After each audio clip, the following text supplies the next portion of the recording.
Bonjour, prenons une pause café croissant et apprenons ensemble le français. Aujourd'hui, je voudrais parler d'album photo. On prend plein de photos tous les jours et encore plus en vacances. Donc, en cette saison de rentrée, juste après l'été, j'ai plein de photos dans mon téléphone. J'aimerais donc faire un album photo de vacances. Je ne pense pas souvent à en faire, ou plutôt je ne prends pas le temps d'en faire. Pourtant, c'est un super moyen d'avoir des souvenirs, de pouvoir les montrer à des gens, à nos proches quand ils viennent chez nous, et puis c'est un bon moyen de pouvoir les regarder de temps en temps, se replonger dans ses vacances ou dans un voyage particulier. Il y a plusieurs moyens de faire des albums photos. Aujourd'hui, un moyen très pratique, c'est de le faire en ligne. On m'a déjà offert des albums photos faits en ligne où les photos sont imprimées directement sous forme de livre.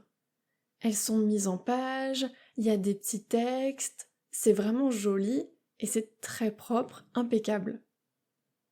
Je trouve que c'est un bon moyen de faire des albums photos, c'est plus rapide et pratique que d'imprimer ces photos et les mettre dans un album. Mais pour ma part, je préfère tout de même cette méthode à l'ancienne parce que ça me permet de glisser dans l'album d'autres souvenirs que des photos.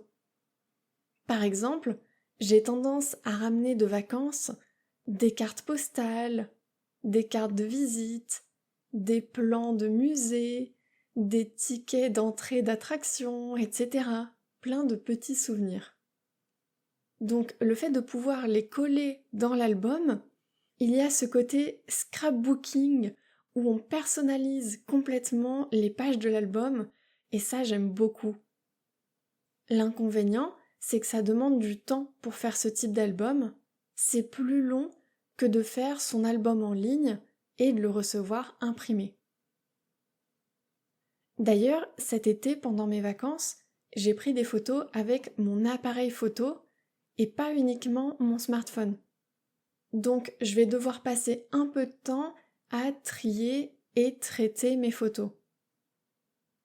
Comme j'ai réuni toute une petite pochette de papier à inclure dans mon album, je pense que je le ferai à l'ancienne, en faisant imprimer mes photos et en les collant dans un carnet ou un album avec des petites notes, des dates, des explications, et puis les différents souvenirs papier que j'ai ramenés.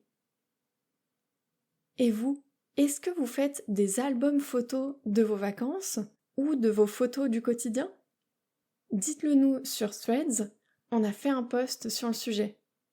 C'est tout pour aujourd'hui dans la pause Café Croissant. Je vous souhaite une très bonne journée. À demain!